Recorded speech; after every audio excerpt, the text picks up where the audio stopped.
Pariwisata dapat dianggap sebagai sebuah sistem yang memungkinkan wisatawan menikmati objek dan daya tarik wisata atau ODTW pada suatu wilayah.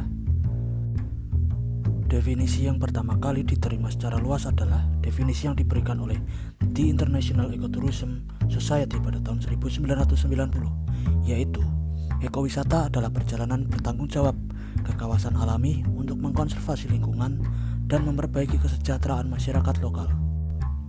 Sedangkan IUCN pada tahun 1996 memberikan pengertian yang diadopsi oleh banyak organisasi, yaitu ekowisata adalah perjalanan bertanggung jawab secara lingkungan dan kunjungan ke kawasan alami dalam rangka menikmati dan menghargai alam, serta semua ciri-ciri budaya masa lalu dan masa kini untuk mempromosikan konservasi, memiliki dampak kecil, dan mendorong penglibatan sosial ekonomi masyarakat lokal secara aktif sebagai penerima manfaat. Sebenarnya, Indonesia memiliki banyak objek dan daya tarik wisata yang sangat potensial untuk meningkatkan pendapatan nasional, kesejahteraan masyarakat, dan upaya konservasi melalui pengembangan ekowisata. Pada prinsipnya, ekowisata peduli pada kealamian ODTW, etika konservasi, pendidikan, dan keberlanjutan. Tapi, pada kenyataannya, pariwisata massal atau mass tourism yang terbukti telah menyebabkan kerusakan lingkungan masih mendominasi praktek pengembangan pariwisata pada banyak daerah di Indonesia. Penyebab pertama adalah kendala supply. Alasan aksesibilitas dan ketersediaan infrastruktur adalah faktor penentu berkembangnya suatu destinasi wisata.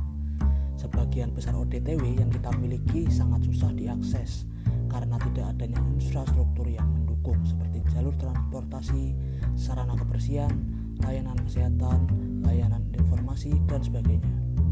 Sebagian lainnya memang sudah dapat diakses, tapi dengan kualitas infrastruktur yang tidak memadai, seperti sarana kesehatan dan kebersihan.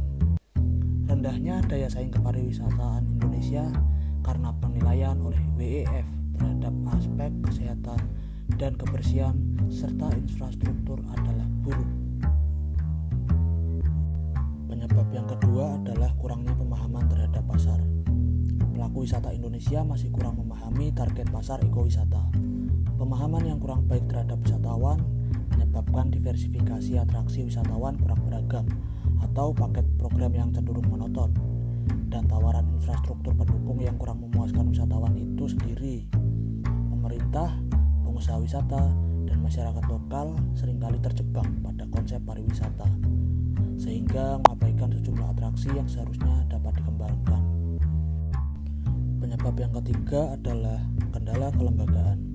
Kapasitas kelembagaan yang rendah merupakan faktor penghambat perkembangan ekowisata di Indonesia dan terjadi hampir pada seluruh level stakeholder penyedia jasa pariwisata itu sendiri, entah itu unsur pemerintah, pengusaha, atau masyarakat.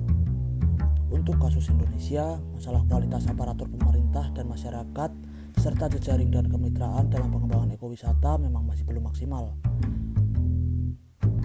Kurangnya staf yang berkualitas pada kelembagaan lokal dapat menghambat pengembangan ekowisata dan upaya pelestarian sumber daya alam.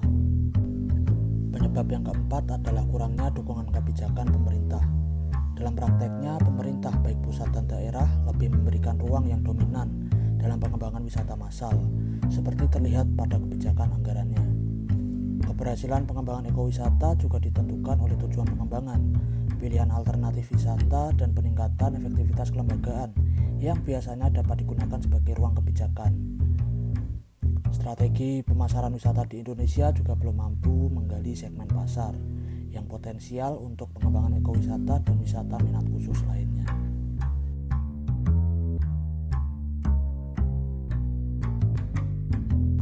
Lalu bagaimana sih merencanakan ekowisata? Penyusunan rencana harus memperhatikan 3 tujuan pengembangan, yaitu yang pertama, menghindari ancaman terhadap target konservasi. Lalu yang kedua adalah mengalokasikan pendapatan untuk konservasi, dan yang ketiga, mengoptimalkan manfaat bagi masyarakat lokal. Arahan pengembangan ekowisata untuk memenuhi kebutuhan kawasan juga dapat dirumuskan melalui elaborasi masing-masing komponen ekowisata. Komponen ekowisata itu adalah kontribusi terhadap konservasi biodiversitas, keberlanjutan kesejahteraan masyarakat lokal, mencakup interpretasi atau pengalaman pembelajaran, melibatkan tindakan bertanggung jawab dari wisatawan dan industri pariwisata, berkembangnya usaha skala kecil, menggunakan sumber daya baru dan terbarukan, dan fokus pada partisipasi masyarakat, kepemilikan, dan kesempatan usaha, khususnya bagi masyarakat pedesaan. Lalu bagaimanakah konsep berkelanjutan dalam pariwisata? Syamli memperkenalkan 3 kondisi mendasar yang harus dipenuhi dalam pengembangan wisata berkelanjutan seperti ekowisata, yaitu yang pertama, peluang menangkap manfaat ekonomi harus distrukturkan dalam acara yang dapat diterima secara budaya, sehingga dapat diakses oleh penduduk. Yang kedua, ekowisata harus mendukung keamanan tenurial dan masyarakat memiliki kemampuan untuk memutuskan penggunaan lahannya. Dan yang ketiga, ekowisata harus mendorong keadilan sosial dan politik yang lebih nyata.